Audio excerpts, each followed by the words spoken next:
வணக்கம். இது தேசிய தொலைக்காட்சியின் செய்திகள். உண்மையின் அடையாளம். நான் சாம்பவி குமாரலிங்கம். நான் இர்ஷாதே காதர். முதலில் தலைப்புச் செய்திகள். மீத்தோட்டமுள்ள அனர்த்தம் தொடர்பான ஜப்பானிய நிபுணர் குழுவின் சிபாரிசு அடங்கிய அறிக்கை இன்று ஜனாதிபதி, பிரதமர் ஆகியோரிடம் கையளிப்பு. பிரதமர் ரணில் விக்ரமசிங்க நாளை இந்தியாவுக்கு உத்தியோகபூர்வ விஜயம். அனைத்து உள்ளாட்சி பிரதேசங்களிலும் விஞ்ஞான ரீதியிலான கழிவு தாங்கிகளை நிர்மாணிக்க வேண்டும் என அமைச்சர் பாட்டலி சம்பிக்க ரணவக்க தெரிவிப்பு. பாடசாலை மாணவர்களின் ஆங்கில மொழி அறிவினை மேம்படுத்தும் விசேட வேலை திட்டம் ஒன்றை ஆரம்பிக்க கல்வி அமைச்சர் தீர்மானம். பிரான்ஸ் ஜனாதிபதி தேர்தலில் பிரதான வேட்பாளர்களான எமானுவல் மேக்ரோனுக்கும் மெரின் லீ பென்னுக்கும் இடையில் கடும் போட்டி. அவை தலைப்புச் செய்திகள் தொடர்பான விரிவான செய்திகள். முதலில் உள்நாட்டுச் செய்திகள். மீதோட்டமுள்ள அனர்த்தம் தொடர்பாக ஜப்பான் நிபுணர் குழுவின் சிபாரிசு அடங்கிய அறிக்கை இன்று ஜனாதிபதி மைத்ரிபால சிறிசேனவிற்கும் பிரதமர் ரணில் விக்ரமசிங்கவிற்கும் கையளிக்கப்பட்டது. ஜப்பானிய விசேட குழு இன்று முற்பகல் ஜனாதிபதியின் உத்தியோகபூர்வ வாசஸ்தலத்தில் வைத்து தமது அறிக்கையை ஜனாதிபதியிடம் கையளித்தது. அந்த குழுவின் தலைவர் மிர்சுடாகே நும்காட்டா அறிக்கையில் உள்ள சிபாரிசுகள் தொடர்பாக எடுத்துரைத்தார். அனர்த்தத்திற்கான காரணங்கள், அவ்வாறான அனர்த்தங்கள் மீண்டும் ஏற்படாமல் இருக்க எடுக்க வேண்டிய நடவடிக்கைகள் தொடர்பாக இந்த அறிக்கையில் உள்ளடக்கப்பட்டுள்ளது.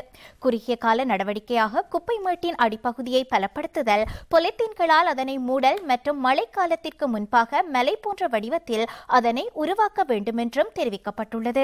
குப்பைகளை மீள் சுழற்சிக்கு உட்படுத்துதல், எரிசக்தியை உற்பத்தி செய்தல், சேதன பசலை உற்பத்திக்கு இதனை பயன்படுத்துதல் என்பன நீண்டகால நடவடிக்கைகளாக சிபாரிசு செய்யப்பட்டுள்ளன. குறுகிய காலத்திற்குள் இந்த அறிக்கையை வழங்கியமை தொடர்பாக ஜனாதிபதி ஜப்பானிய தூதுக்குழுவினருக்கு நன்றி தெரிவித்தார். 1960 ஆண்டுகளிலும் ஜப்பானிய மக்கள் குப்பைகள் தொடர்பாக எதிர்ப்பு தெரிவித்திருந்ததாகவும் அந்த பிரச்சினையை தீர்த்தமை தொடர்பான ஜப்பான் நாட்டின் அனுபவங்கள் இலங்கைக்கு பயனுடையதாக அமையும் என்றும் ஜப்பானிய நிபுணர் குழுவின் தலைவர் தெரிவித்துள்ளார். குப்பை கூல பிரச்சினையை தீர்க்க ஜப்பான் அரசாங்கத்தின் ஒத்துழைப்பை இலங்கை எதிர்பார்ப்பதாக ஜனாதிபதி குறிப்பிட்டார். அரசியல் பிரமுகர்கள் உட்பட ஜப்பானிய தூதுவர் ஆகியோர் இதில் கலந்து கொண்டார்கள்.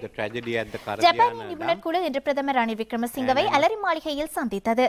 4 நாட்களுக்குள் அறிக்கை தயார் செய்யப்பட்டதாக நிபுணர் குழுவின் தலைவர் மிட்சுராகே தெரிவித்துள்ளார்.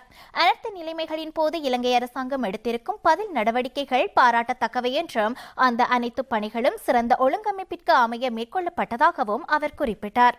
குறுகிய கால மற்றும் நீண்டகால அடிப்படையில் எடுக்கப்பட வேண்டிய நடவடிக்கைகள் தொடர்பாகவும் இங்கு எடுத்துரைக்கப்பட்டது. இலங்கை அரசின் வேண்டுகோளை ஏற்று உடனடியாக செயற்பட்டமை தொடர்பாக பிரதமர் ரணில் விக்ரமசிங்க ஜப்பான் அரசாங்கத்திற்கும் நிபுணர் குழுவிற்கும் நன்றி தெரிவித்தார். தென்ம கழிவுப் பொருட்களை முகாமைத்துவம் செய்வதற்கான இடங்களை இனம் கண்டிருப்பதாகவும் பிரதமர் ரணில் விக்ரமசிங்க தெரிவித்தார்.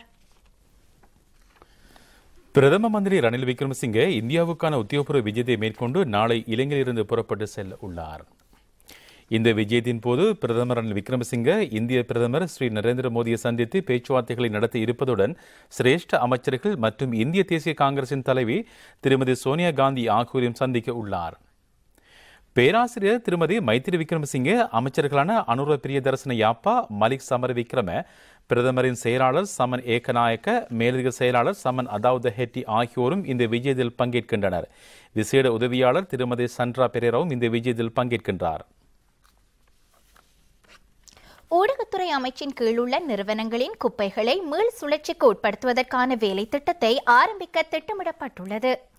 இது தொடர்பான விசேட கலந்துரையாடல் பாராளுமன்ற மறுசீரமைப்பு மற்றும் தகவல் ஊடகத்துறை அமைச்சர் கயந்த கருணாதிலக தலைமையில் இன்று இடம்பெற்றது. ஏனைய நிறுவனங்களுக்கு முன்னுதாரணமாக இதனை முன்னெடுக்க வேண்டும் என்றும் அமைச்சர் தெரிவித்தார்.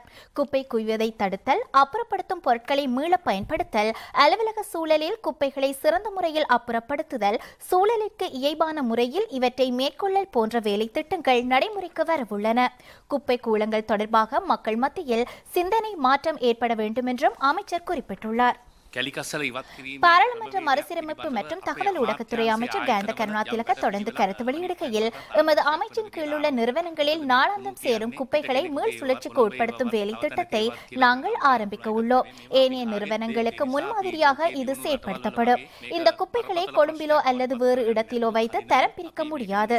இந்த பிரச்சனையை மேலும் தீவிரமடைய செய்யாமல் இதனை தீர்ப்பதற்கு ஓர் உறுதியான நடவடிக்கை எடுக்க வேண்டும். இந்த விடயம் தொடர்பாக மக்கள் மத்தியிலும் சிந்தனை ஏற்படுத்தப்பட வேண்டும் என்று குறிப்பிட்டார். நாட்டின் அனைத்து உள்ளூராட்சி மன்ற பிரதேசங்களிலும் விஞ்ஞான ரீதியிலான கழிவு தாங்கிகள் நிர்மாணிக்கப்பட வேண்டும் என அமைச்சர் பாட்டலி சம்பிக்கரணவக்க தெரிவித்துள்ளார். கழிவு முகாமைத்துவத்திற்கான சிறந்த தீர்வு இதுவாகும் என அமைச்சர் பாட்டலி சம்பிக்கரணவக்க மேலும் குறிப்பிட்டுள்ளார். ஹோமாகம ஹபரகட பிரதேசத்தில் நடைபெற்ற வைபவம் ஒன்றில் கலந்து கொண்டு உரையாற்றும் போதே அமைச்சர் இந்த விடயத்தை குறிப்பிட்டார். அமைச்சர் பாட்டலி சம்பிக்கரணவக்க தொடர்ந்து கருத்து வெளியிடுகையில் கடுவலையில் உள்ள குப்பைகளை கொண்டு செல்ல இங்கு இடம் கிடையாது. வியக்காமையில் உள்ள குப்பைகளை கொண்டு செல்லவும் இடம் கிடையாது. கொழும்புக்கு மட்டுமல்ல, வத்தலையிலும் இதே பிரச்சனை தான் இருக்கிறது. நாம் அனைவரும் ஒன்றிணைந்து பொய்யான விரோதங்களை நிறுத்திவிட்டு தமது பிரதேசங்களில் குப்பைக்குரிய தீர்வுகளை காண முனைய வேண்டும். இதனை ஒரு தேசிய பொறுப்பாக கருத்தில் கொண்டு செயற்பட வேண்டும். அரசியல் கட்சிகளும் இதனை பொறுப்பாக கருத்தில் கொண்டு செயற்பட வேண்டும். குப்பையின் பிரச்சனையில் மோசமான அரசியல் செய்ய நாம் ஒருபோதும் இடம் கொடுக்கப் போவதில்லை. எந்த பிரச்சனை ஏற்படாதிருக்க உரிய முறையில் நவீன விஞ்ஞான முறையில் மீள்சுழற்சி செய்வதற்கு நாம் நடவடிக்கை எடுத்துள்ளோம். இதற்கு பிறகு குப்பை மேட்டில் மாஃபியாக்களை உருவாக்கி அரசியல்வாதிகளுக்கும் அதிகாரிகளுக்கும் கோடிக்கணக்கில் லஞ்சம் கொடுத்து சுற்றாடலை அளிக்கும் இந்த வேலை திட்டத்துக்கு இத்துடன் முற்றுப்புள்ளி வைக்க நாம் நடவடிக்கை மேற்கொள்வோம். தயவு செய்து இம்முறையாவது அதுக்கு எதிர்ப்பு தெரிவிக்க வேண்டாம். மீத்தோட்ட மொழி ஏற்பட்ட சம்பவத்தை போன்று இன்னுமொரு சம்பவம் ஏற்படாதிருக்க செயற்பட நாம் அனைவரும் இடமளிக்க வேண்டும் என்று தெரிவித்தார்.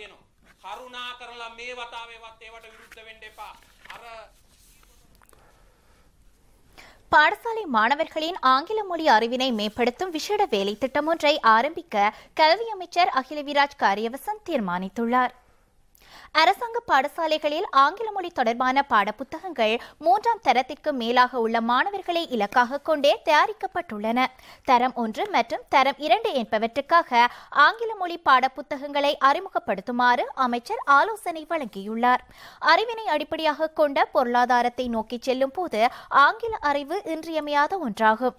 இதன்படி பாடசாலை மாணவர்களின் ஆங்கில மொழி அறிவினை மேம்படுத்துவதற்கான வேலை திட்டம் அமைச்சரின் வழிகாட்டலுக்கு அமைய முன்னெடுக்கப்படுகின்றது. ஸ்ரீலங்கா சுதந்திர கட்சியின் நிக்கரவட்டிய தேர்தல் தொகுதியின் புதிய அமைப்பாளராக பிரதி அமைச்சர் இந்திகா பண்டாரநாயக்க நியமிக்கப்பட்டுள்ளார். ஜனாதிபதி மைத்திரிபால சிறிசேன உத்தியோகபூர்வ வாசஸ்தலத்தில் பிரதி அமைச்சர் இந்திகா பண்டாரநாயக்கவுக்கு இந்த நியமன கடிதத்தை இன்று வழங்கினார். அரசியல் பிரமுகர்கள் பலரும் இந்நிகழ்வில் கலந்து கொண்டனர்.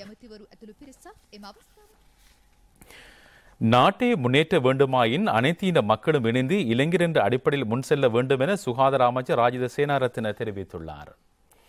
புத்தளம், மதுரங்குழி, விருதோடை, அசீசியா அரபு கலாசாலையில் பயின்ற மௌலவிமார்களுக்கு சான்றிதழ் வழங்கும் வைபவத்தில் கலந்து கொண்டு உரையாற்றும் போது அமைச்சர் இந்த விடயத்தை குறிப்பிட்டார். இந்த வைபவத்தில் ராஜாங்க அமைச்சர் HM ஃபவுசி, பிரதி அமைச்சர் பாலித ரங்கே பண்டார, பாராளுமன்ற உறுப்பினர் MH நவி உள்ளிட்ட பலரும் கலந்து கொண்டனர்.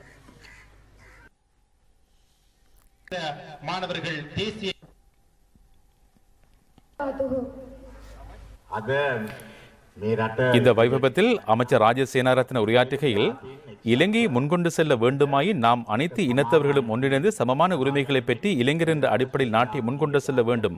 அவ்வாறு இல்லாமல் நாட்டை முன்னேற்ற முடியாது. கடந்த மஹிந்தவின் அரசாங்க காலத்தில் முஸ்லிம் மக்களுக்கு எதிராக அநீதி இழைக்கப்பட்டது. அப்போது நான் இந்த அநீதிகளுக்கு மஹிந்த அரசாங்கம் பொறுப்பு கூற வேண்டும் என்று கூறினேன். மஹிந்த அரசின் உதவிகளை பெற்று கடும் போக்காளர்கள் அந்த அநீதியான நடவடிக்கைகளை மேற்கொண்டனர். அதுவே உண்மை. அந்த அரசில் இருந்த இனவாதமே மஹிந்த அரசியல் இருந்து நான் விலக காரணமாக அமைந்தது.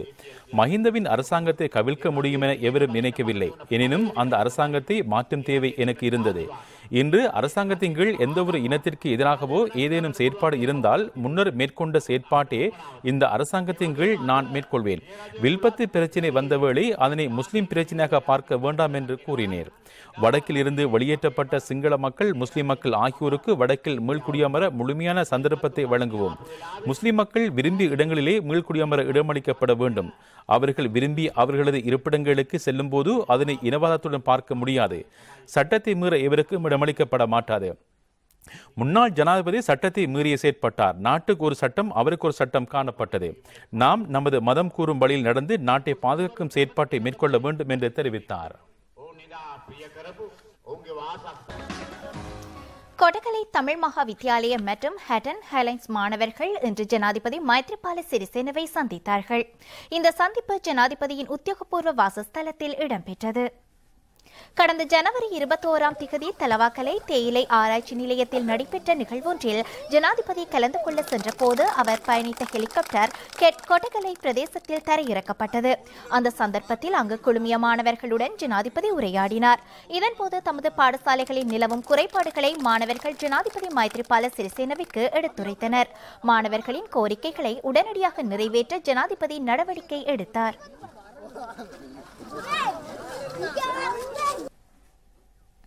தமது வேண்டுகோள்களை நிறைவேற்றி தந்தமை தொடர்பாக ஜனாதிபதிக்கு நன்றி தெரிவிக்கும் வகையில் கொடகலை தமிழ் மகா வித்தியாலயம் மற்றும் ஹட்டன் ஹைலைன்ஸ் மாணவர்கள் இன்று ஜனாதிபதியை சந்தித்தார்கள். இன்றைய சந்திப்பில் பாராளுமன்ற உறுப்பினர்களான ஆறுமுகன் தொண்டமான், முத்து சிவலிங்கம், மாகாண சபை அமைச்சர் செந்தில் தொண்டமான் ஆகியோரும் கலந்து கொண்டார்கள்.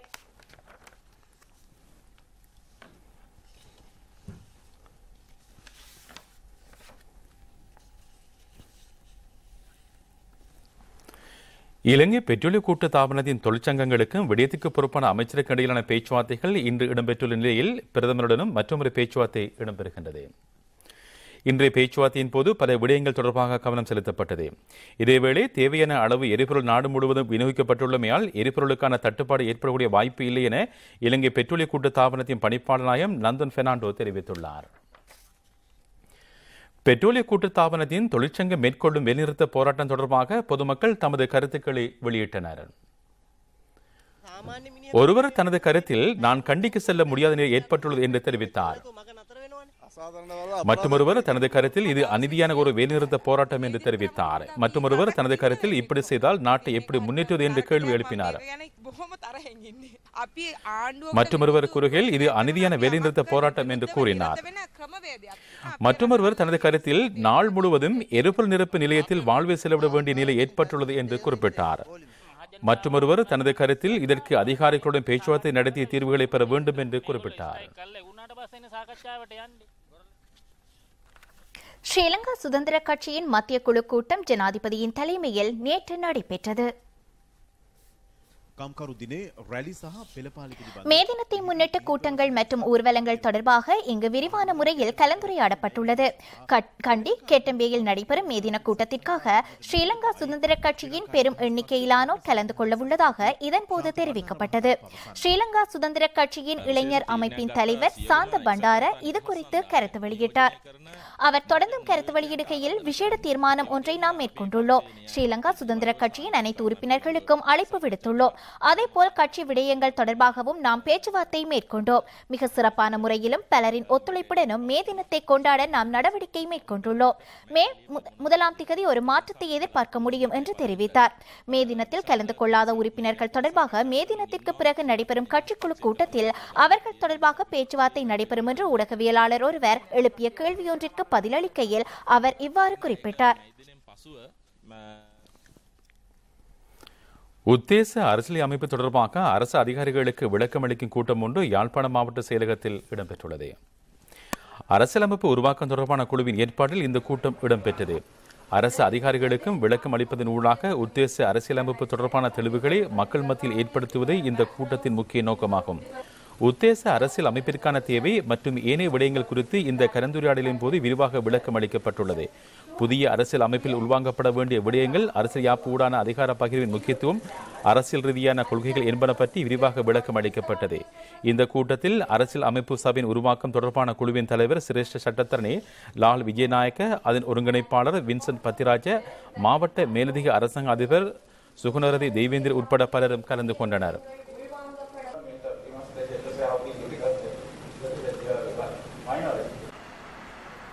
உத்தேச அரசியலமைப்பு தொடர்பாக திணைக்கள அதிகாரிகளுக்கு விளக்கம் அளிக்கும் மற்றொரு கூட்டம் மட்டக்களப்பில் இடம்பெற்றுள்ளது. இந்த கூட்டத்தில் மாவட்டத்தில் உள்ள 14 பிரதேச செயலாளர்கள் உட்பட அதிகாரிகள் பலரும் கலந்து கொண்டிருந்தனர்.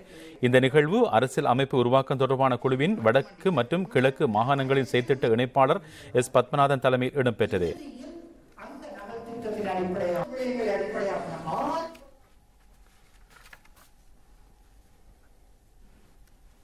தாம் ஒருபோதும் தேசிய பட்டியல் மூலம் பாராளுமன்ற உறுப்பினர் பதவியை கட்சியிடம் இருந்து கோரியது கிடையாது என ஸ்ரீலங்கா முஸ்லிம் காங்கிரசின் முன்னாள் செயலாளர் நாயகம் MT ஹசன் அலி தெரிவித்துள்ளார். பாலமுனி பிரதேசத்தில் இடம்பெற்ற கூட்டம் ஒன்றில் கலந்து கொண்டு உரையாற்றும் போதே அவர் இந்த கருத்தை வெளியிட்டார். அவர் தொடர்ந்தும் அங்கு கருத்து வெளியிடுகையில், தேவை உணரப்பட்டதன் விளைவுதான் இந்த தேசிய பட்டியல் விஷயத்தை வைத்து முஸ்லிம் காங்கிரஸ் தலைவர் அவர்கள் எனது வாழ்நாளிலேயே நான் சந்திக்காத அபகீர்த்தியை ஏற்படுத்தியிருந்தார்.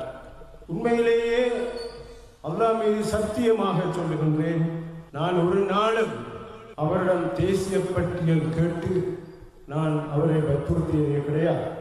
இதுதான் உண்மை. கேகாலை மாவட்டத்தில் பௌத்த மறுமலர்ச்சி மற்றும் அபிவிருத்திக்காக அரசாங்கம் பல வேலை திட்டங்களை ஆரம்பித்துள்ளதாக அமைச்சர் கபீர் ஹாசிம் தெரிவித்துள்ளார். கேகாலை வட்டாரம ஸ்ரீ அரஹத் மலியதேவ விகாரை கேந்திரமாக கொண்டு இது இடம்பெறும். தேசிய வெசாக் நிகழ்வுக்கு அமைவாக இந்த நிகழ்ச்சி திட்டம் நடைமுறைப்படுத்தப்பட உள்ளது. இதற்கமைய கேகாலை மாவட்டத்தில் உள்ள பௌத்த விகாரைகள் புனரமைக்கப்படும். அவற்றுக்கான உட்கட்டமைப்பு வசதிகளும் அபிவிருத்தி செய்யப்படும். நூதன சாலை ஒன்று நிர்மாணிக்கவும் தீர்மானிக்கப்பட்டுள்ளது. வட்டாரம விகாரையும் புனரமைப்பு செய்யப்படும். இதற்கு அரசாங்கம் 1080 மில்லியன் ரூபாவை ஒதுக்கியுள்ளதாக அமைச்சர் கபீர் ஆசிம் தெரிவித்தார். மாவனல்ல மற்றும் கேகாலை ஆகிய பகுதிகளிலும் வெசாக் அலங்கார வெளிச்சக்கூடுகள், வெசாக் தோரணங்கள் என்பதும் காட்சிப்படுத்தப்படும். வெளிநாட்டு தொண்டு நிறுவனங்கள் இணைந்து மட்டக்களப்பு ஆரையம்பதி மாவட்ட வைத்தியசாலைக்கு ஒரு தொகை மருத்துவ உபகரணங்களை வழங்கியுள்ளன. வழங்கப்பட்டுள்ள மருத்துவ உபகரணங்களின் பெறுமதி 20 மில்லியன் ரூபாவாகும். ஆரையம்பதி வைத்தியசாலை விடுத்த வேண்டுகோளின் அடிப்படையிலேயே இந்த மருத்துவ உபகரணங்கள் வழங்கப்பட்டுள்ளன. வைத்திய அத்தியட்சகர் டாக்டர் செபரத்னம் பிரான்சிஸ் அல்மீரா தலைமையில் இந்நிகழ்வு இடம்பெற்றது. இந்த நிகழ்வில் வெளிநாட்டு பிரதிநிதிகள் உட்பட சமூக ஆர்வலர்கள் பலரும் கலந்து கொண்டனர்.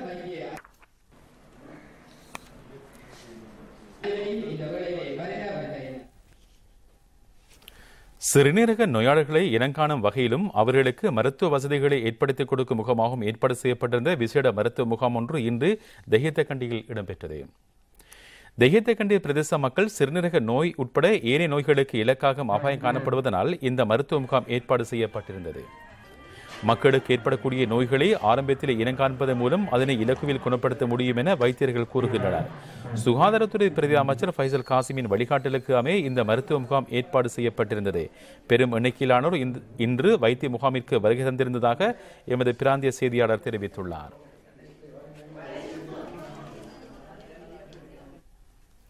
பொது நிர்வாக அமைச்சினால் ஏற்பாடு செய்யப்பட்ட நடமாடும் சேவையொன்று செட்டிக்குளம் பிரதேசத்தில் நேற்று இடம்பெற்றது.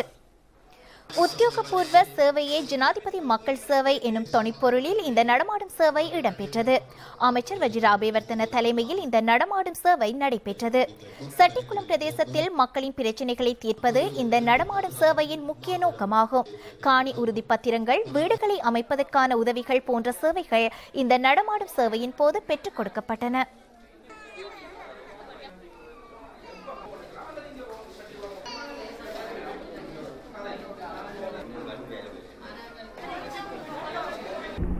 ஜனாதிபதியின் சிந்தனைக்கு அமைவாக மற்றொரு நடமாடும் சேவை வவுனியா வடக்கு நெடுங்கணி பிரதேசத்தில் இடம்பெற்றது. வவுனியா வடக்கு பிரதேச செயலாளர் க பரந்தாமன் தலைமையில் நடைபெற்ற இந்த நடமாடும் சேவையை அமைச்சர் வஜிர அபேவர்த்தன வைபவ ரீதியாக ஆரம்பித்து வைத்தார். பாராளுமன்ற உறுப்பினர்களான சிவசக்தி ஆனந்தன், எஸ் சிவமோகன், காதர் மஸ்தான் உட்பட பலரும் இந்த நடமாடும் சேவையில் கலந்து கொண்டனர். மட்டக்களப்பு மாவட்டத்தில் நிலவும் அதிகளவிலான வெப்பத்தன்மையுடன் கூடிய காலநிலை காரணமாக மரமுந்திரிகை செய்கை அதிகளவில் பாதிக்கப்பட்டுள்ளதாக மரமுந்திரிகை கூட்டுத்தாபனத்தின் மாவட்ட முகாமையாளர் TJ நிதர்சன் தெரிவித்துள்ளார். இம்மாவட்டத்தில் 95% மரமுந்திரிகை செய்கை பாதிக்கப்பட்டுள்ளதாக மேலும் அவர் தெரிவித்துள்ளார். இம்முறை மட்டக்களப்பு மாவட்டத்தில் 8000 ஏக்கரில் மரமுந்திரிகை செய்கை மேற்கொள்ளப்பட்டிருந்த போதிலும் அறுவடை வீழ்ச்சி கண்டுள்ளதாக உற்பத்தியாளர்கள் கூறுகின்றனர். அறுவடை காலம் ஆரம்பித்துள்ள போதிலும் அறுவடை வீழ்ச்சி கண்டமே கவலையளிப்பதாக விவசாயிகள் கூறுகின்றனர். இனி வெளிநாட்டு செய்திகள் எதிர்பார்க்கிறேன்.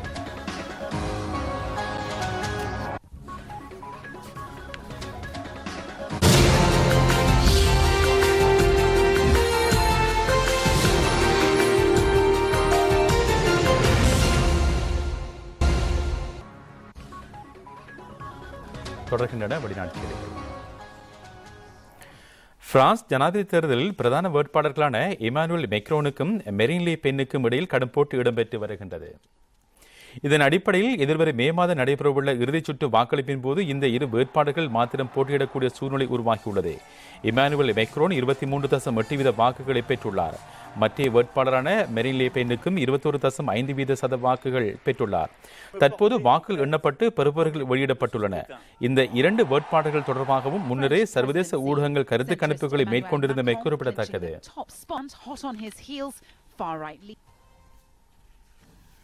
அமெரிக்காவின் USS கால்வின்சன் விமானம் தாங்கி நாசகாரி கப்பல் மீது தாக்குதல் நடத்தி அதனை மூழ்கடிக்கப் போவதாக வடகொரியா எச்சரித்துள்ளது.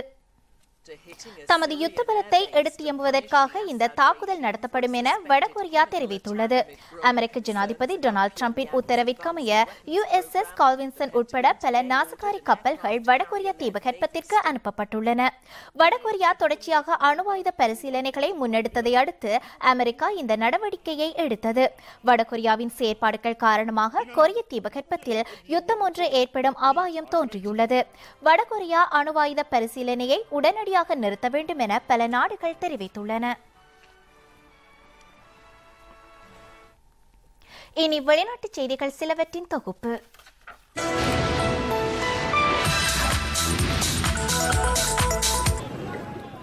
எதிர்க்கட்சியின் செயற்பாட்டாளர்களை தம்முடன் கலந்துரையாடுவதற்கு முன்வருமாறு வெனிசுவேலா ஜனாதிபதி நிக்கோலஸ் மதுரோ அழைப்பு விடுத்துள்ளார். ஆர்ப்பாட்டங்களை கைவிடுமாறு அவர் மேலும் கேட்டுக் கொண்டுள்ளார். எதிர்க்கட்சி செயற்பாட்டாளர்கள் பாரிய ஒரு எதிர்ப்பு ஆர்ப்பாட்டத்தை இன்று நடத்துவதற்கு முன்னர் கலந்துரையாட வருமாறு ஜனாதிபதி கேட்டுக் கொண்டுள்ளார். ஆர்ப்பாட்டக்காரர்கள் அடுத்த வருடத்திற்குள் ஜனாதிபதி தேர்தல் ஒன்றை நடத்துமாறு கோரியதன் ஊடாக ஜனாதிபதியை ஆட்சி கவிழ்ப்பு செய்ய முயற்சிகள் மேற்கொண்டு வருகின்றனர். கிழக்கு உக்ரைனில் ஐரோப்பிய பாதுகாப்பு பிரிவைச் சேர்ந்த OSCE கண்காணிப்பு நிறுவன உத்தியோகத்தர் ஒருவர் கொல்லப்பட்டுள்ளதுடன் 2 காயமடைந்துள்ளதாக தெரிவிக்கப்படுகின்றது. நேற்று லுகான்ஸ் பகுதிக்கு அருகில் வாகனத்தை ஓட்டிச் சென்ற போது இந்த விபத்து ஏற்பட்டுள்ளது. இதற்கான விசாரணைகளுக்கான உத்தரவு பிறப்பிக்கப்பட்டுள்ளது. OSCE நிறுவனம் தனது ட்விட்டரில் ரோந்து நடவடிக்கைகளில் ஈடுபட்ட 6 உறுப்பினர்களை கொண்ட 2 கவச வாகனங்களே இதன்போது பாதிக்கப்பட்டுள்ளதாக தெரிவித்துள்ளது. அண்மையில் தலிபான் பயங்கரவாதிகள் மேற்கொண்ட தாக்குதல் சம்பவத்தில் 147க்கும் மேற்பட்ட பாதுகாப்பு படை வீரர்கள் கொல்லப்பட்டதன் காரணமாக ஆப்கான் பாதுகாப்பு அமைச்சர் மற்றும் ராணுவ பிரதானி ஆகியோர் தமது பதவிகளை ராஜினாமா செய்துள்ளனர். இந்த தாக்குதல் கடந்த வெள்ளிக்கிழமை ஆப்கானிஸ்தானில் இடம்பெற்றது.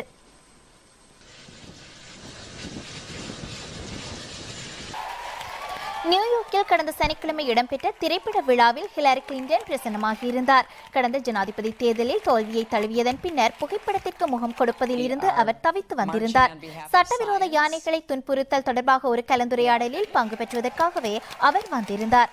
அமெரிக்க ராஜாங்க செயலாளராக தான் பதவி வகித்த போது இவ்வாறான செயற்பாடுகளுக்கு உதவியிருந்ததாக குறிப்பிட்டிருந்தார். சீனாவின் செங்ஷி என்று பெயரிடப்பட்ட பேண்டா ஒன்று குழப்பமடைந்த வீடியோ தொகுப்பு ஒன்று வெளியிடப்பட்டுள்ளது. இந்த பேண்டாவுடன் செல்ஃபி புகைப்படம் எடுப்பதற்காக ஒருவர் முனைந்தபோது அவருடைய தலைமுடியை கடித்து குழப்பம் அடைந்தது. இந்த மூர்க்கத்தனமான செயல் கேமராவில் பதிவாகியது.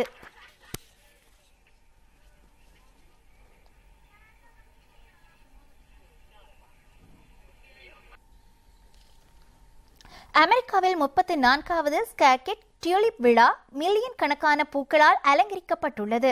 70 மைல் தூரம் வரை இந்த அலங்கார பூ கண்காட்சி காணப்பட்டது.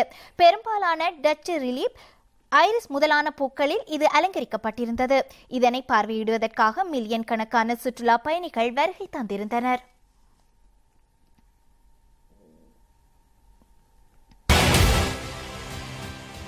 The Fat of the Furious என்ற திரைப்படம் வடக்கு அமெரிக்காவில் இன்னும் ஒரு வெற்றியை பெற்று தந்துள்ளது. கடந்த வாரம் மாத்திரம் $38 மில்லியன் வருமானமாக பெற்றுள்ளது.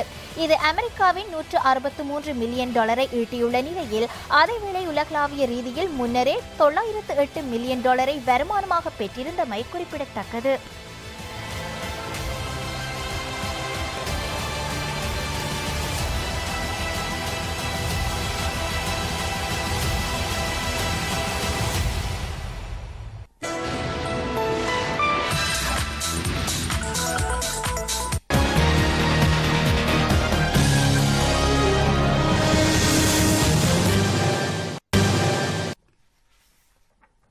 விளையாட்டுச் செய்தி ஒன்று. சாம்பியன் கிண்ணத்துக்கான கிரிக்கெட் போட்டித் தொடரில் கலந்து கொள்வதற்கு தகமையுடைய அணியை தெரிவு செய்யும் பொறுப்பு தனக்கு ஒப்படைக்கப்பட்டது என்று இலங்கை கிரிக்கெட் அணியின் தலைவர் அஞ்சலோ மேத்யூஸ் தெரிவித்துள்ளார். இலங்கை கிரிக்கெட் நிறுவனத்தில் நடைபெற்ற செய்தியாளர் மாநாட்டில் அவர் இதனை தெரிவித்தார். சாம்பியன் கிண்ணத்துக்கான கிரிக்கெட் போட்டித் தொடரில் கலந்து கொள்ளும் இலங்கை அணி இன்று உத்தியோகபூர்வமாக அறிவிக்கப்பட்டது. இந்த அணிக்கு அஞ்சலோ மேத்யூஸ் தலைமை தாங்குவார். உபதலைவராக உப்பல் தரங்க செயற்படுவார். நிரோஷன் திக்வல்ல, குசல் ஜனித் பெரேரா, குசல் மெண்டிஸ், சாமர கப்புகெதர, அசேல குணரத்ன, தினேஷ் சந்திமால், லசித் மாலிங்க, சுரங்க லக்மால், நுவன் பிரதீப், நுவன் குலசேகர, திசர பெரேரா, லக்ஸான் சந்தகன், சேகுகே பிரசன் ஆகியோர் அணியில் அடங்குகின்றனர். நாட்டிற்காக சிறந்த முறையில் விளையாடக்கூடிய இலங்கை அணி இம்முறை தெரிவு செய்யப்பட்டிருப்பதாக இலங்கை கிரிக்கெட் தெரிவுக்குழுவின் தலைவர் சனத் ஜெயசூரிய இன்று நடைபெற்ற செய்தியாளர் மாநாட்டில் தெரிவித்துள்ளார்.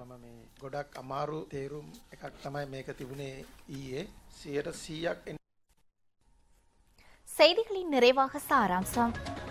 மீதொட்டமுள்ள அனர்த்தம் தொடர்பான ஜப்பானிய நிபுணர் குழுவின் சிபாரிசு அடங்கிய அறிக்கை இன்று ஜனாதிபதி, பிரதமர் ஆகியோரிடம் கையளிப்பு. பிரதமர் ரணில் விக்ரமசிங்க நாளை இந்தியாவிற்கு உத்தியோகபூர்வ விஜயம்.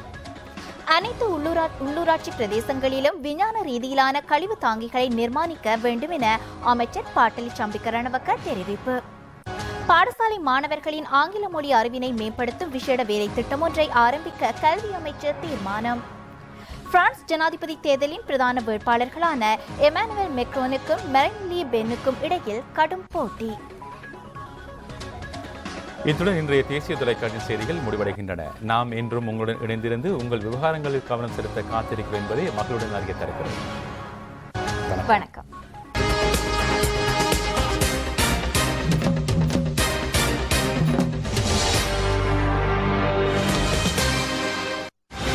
உண்மையின் அடையாளம்.